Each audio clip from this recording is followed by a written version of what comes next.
अमिताभ जी, आपसे बात शुरू करूंगा।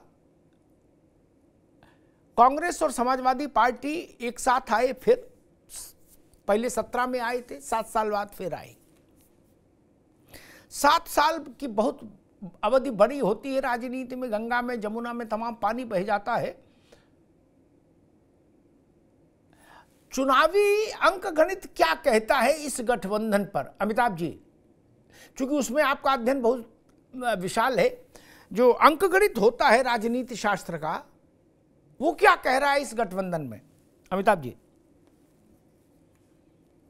देखिए, आपने बहुत सारी बातें ऑलरेडी बता दी हैं। जैसे कि आपने कहा कि 50% से ऊपर अगर बीजेपी का वोट शेयर बहुत सारे सीटों पर है, इसका मतलब है कि सिर्फ ये जो अलायंस है वो अपने वोट ट्रांसफर पर डिपेंड नहीं करता। सीटों को जीतने के लिए इसको बीजेपी के वोट शेयर में डेंट मारना पड़ेगा, जैसा कि हमने जी 2022 के विधानसभा चुनाव में भी देखा है। सपा का वोट शेयर बढ़ा, लेकिन सपा का जो वोट शेयर बढ़ा वो बीएसपी और अन्य दलों के कॉस्ट पे बढ़ा। बीजेपी का वोट शेयर भी 4-5% बढ़ गया। तो उस लीड की वजह से वो रिजल्ट हमें देखने को मिला। ये ऑप्टिकली तो एक अच्छा अलायंस है, क्योंकि बहुत नेगेटिव न्यूज के बाद इंडिया ब्लॉक के लिए कुछ एक पॉजिटिव बात आई है। लेकिन ये अलायंस जो है वो 2019 के महागठबंधन से तो कमजोर है, इससे कोई दो मत नहीं रख सकता। एक, क्योंकि इसमें बसपा नहीं है, और दूसरी बात, आरएलडी जो इस अलायंस का हिस्सा था वो निकल करके एनडीए में चला गया है। उसका एक डबल ब्लो है, जी जाट समाज के वोट ब्लॉक का ब्लो है, और कहीं ना कहीं इसमें आपको वेस्टर्न यूपी में भी जो एक उम्मीद थी अलायंस को, उसको भी चोट पहुंचता है, नुकसान पहुंचता है।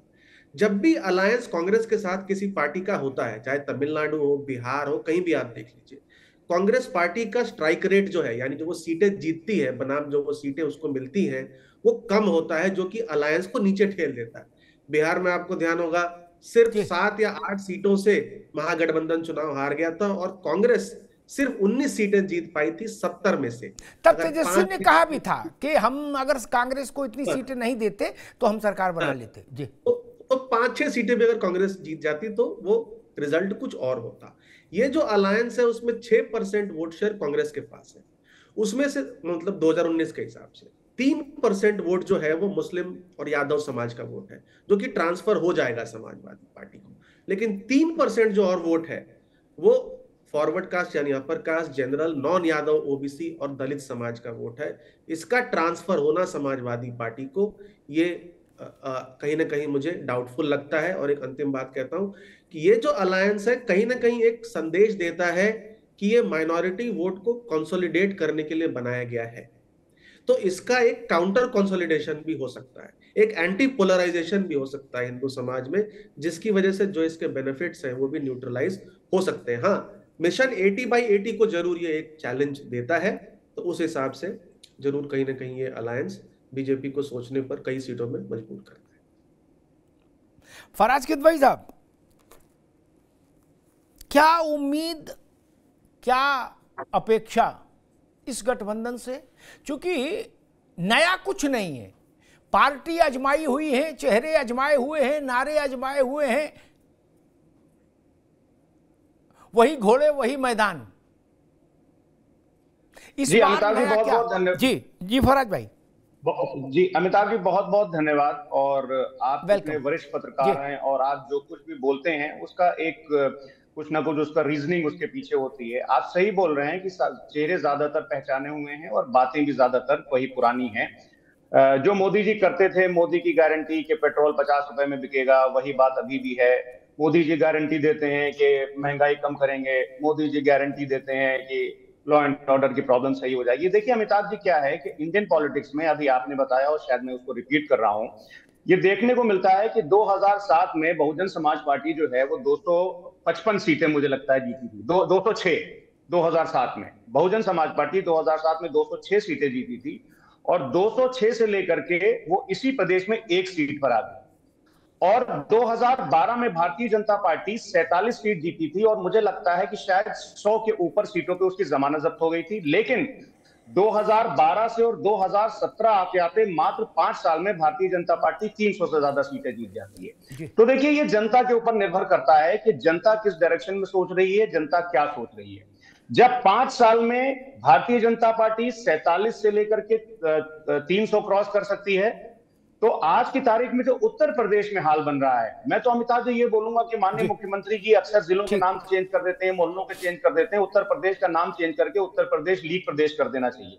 जिस तरह से पेपर लीक उत्तर प्रदेश में हुआ, और आपने देखा कि कल आगरा में हमारे राष्ट्रीय अध्यक्ष आदरणीय अखिलेश यादव जी और राहुल जी ने यात्रा निकाली, और उसमें आप एक चीज ऑब्जर्व करिए कि उसमें ज्यादातर यूथ थे और गले मिल मिल करके यूथ रो रहे थे अखिलेश जी और राहुल जी से, इसलिए कि उनको नौकरी नहीं मिल रही है, इसलिए कि पेपर लीक हो रहे हैं, इसलिए कि शिक्षक भर्ती घोटाले में जो है वो घपले हो रहे हैं। हाईकोर्ट कह रही है, लेकिन प्रदेश सरकार और सरकार को कुछ समझ में नहीं आ रहा है। उप मुख्यमंत्री साहब मानने को तैयार नहीं अमिताभ जी कि पेपर लीक हुआ है। 18 तारीख को सुबह 8:57 पर। अब एक मिनट रुक जाइए, अब रुक जाइए। पेपर लीक पर एक मिनट फराज भाई, मेरी गलती ये रही, पेपर लीक पर मैंने 1 घंटा बहस की थी, उसी के बाद परीक्षा कैंसिल हुई। गलती मुझसे ये होगी, आपको नहीं बुलाया था, किसी और साथी बुलाया था।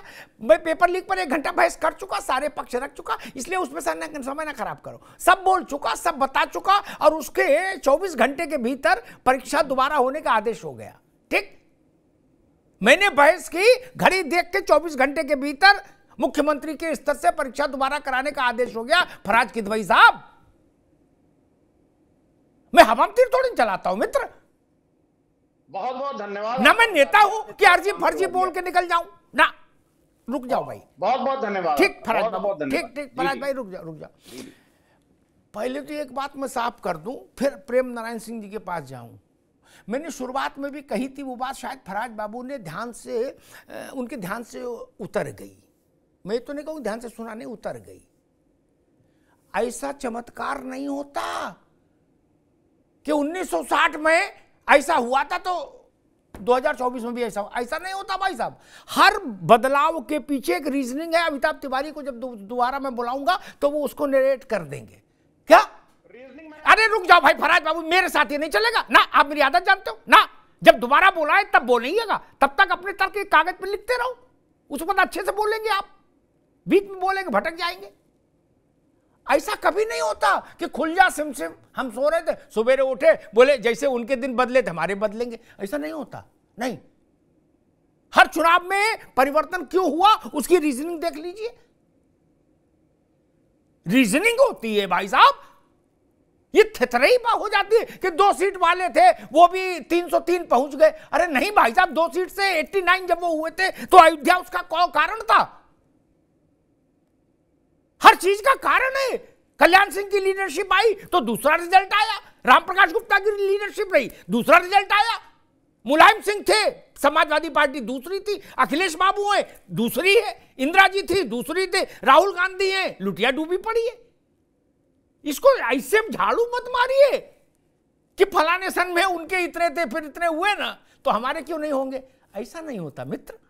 मैंने शुरुआत में निवेदन किया था, हमने इंदिरा गांधी को हारते देखा, लेकिन उससे पहले हमने 77 की जैसी माहौल देखा, तब इंदिरा गांधी हारी। अमिताभ तिवारी, मैंने वाजपेयी और अडवाणी को हारते देखा, लेकिन तब हारते देखा जब इंदिरा जी की शहादत हुई। उससे पहले सामान्य परिस्थितियों में असामान्य परिणाम कभी नहीं आते। फराज भाई की पार्टी से मैं कहूंगा ये भ्रम दूर कर लीजिए। प्रेम नारायण जी, आपकी पार्टी के पास विधानसभा के चुनाव में 2% वोट था और 19 को अगर हम सामने रखें तो 6% वोट था। क्या और कितना चमत्कार हो सकता है? चमत्कार की भी एक सीमा होती है।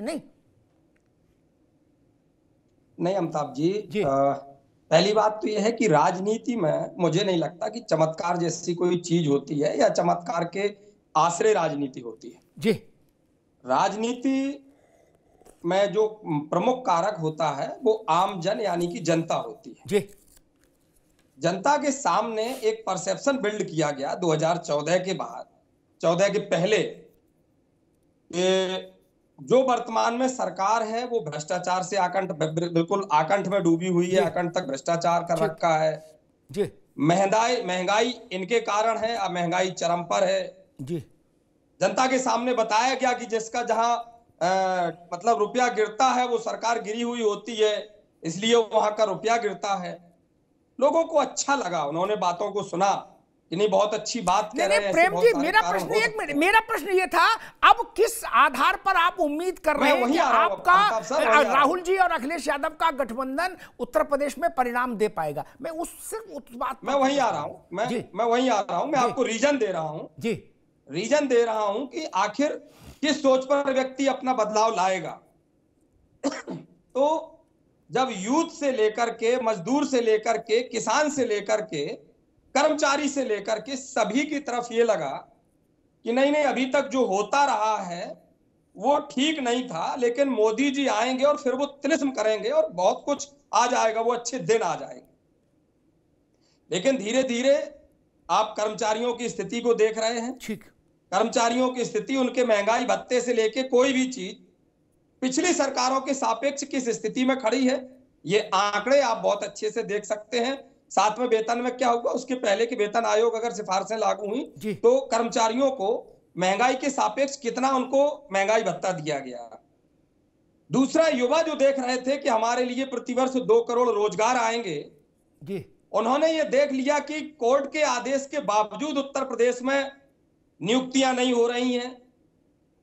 अगर फॉर्म भरवाए जाते हैं ठीक, तो वो भर्तियां कैंसिल हो जाती हैं। प्रेम नारायण जी, मैं समझा आप, ठीक है प्रेम नारायण जी, कांग्रेस ये कह रही है कि मजदूरी, सरकारी कर्मचारियों का भत्ता और नौकरियां, इनके चलते कांग्रेस बड़ी उछाल लेगी, उसको बड़ा उछाल लेगी। मैं समझ गया, ठीक ठीक, आ गए, अब दोबारा में आएंगे। आपने अपनी बात कर दी, आप बता रहे हो कि चूंकि ये इन्होंने जो कमिटमेंट किए आपके मुताबिक वो पूरे नहीं हुए, इसलिए लोग कांग्रेस की ओर जाएंगे, यही ना? मुताबिक नहीं, ये जनता ने समझा है। ठीक है, लड़के आत्महत्या कर रहे हैं। ठीक, एक अब रुक जाओ बाबू, अब रुक जाओ भैया, थोड़ा रुक जाओ जी, है ना, थोड़ा धैर्य रखो। इसका मतलब या तो ये कहो कि 17 से 22 तक युवा मौज में था, कर्मचारी मौज में था, महिला मौज को सब सुख सुविधा मिल रही थी, किसान मस्त था, तभी ना योगी 38 साल बाद रिपीट करके लाए। क्या बोलते हो, कौन सिखाता है ऐसे तर्क यार, जिनमें खुद फंस जाओ? गजब कर रहे हो। 14 में मोदी ने गलत बोला, 19 में रिपीट काय को हुए? जब आपके हिसाब से सब गलत हो गया, सब जगह दुख का सैलाब आ गया, समुद्र आ गया, तो 19 में कैसे जीत गए? और जीते नहीं, पिछली बार ज्यादा सीटें जीत गए। आपने हमेशा गरीब की लड़ाई लड़ी तो आपके वोट परसेंट रह गए 2। ये तो सोचो महाराज, नहीं आपकी बात में कौन यकीन करेगा? राहुल गांधी चुनाव हार गए अमेठी में और फिर आप कह रहे हो कि इसलिए हम जीत जाएंगे। ये सोचना पड़ेगा, ठोस बात रखो। अब रुक जाओ, दोबारा में आएंगे। आलोक वर्मा जी, अमिताभ तिवारी कह रहे हैं राजनीतिक कोलाहल छोड़ भी दे, तो अमिताभ तिवारी कह रहे हैं कि तात्विक तौर पर बहुत बड़ा अंतर तो नहीं पड़ेगा, लेकिन 80 में 80 जीतेंगे वाला जो नारा है उसके लिए तो थोड़ा चुनौती खड़ी हो जाएगी इस गठबंधन से, अखिलेश यादव और कांग्रेस के। जी, इब्तिदाई इश्क है, डरता है क्या, आगे आगे देखिए होता है क्या।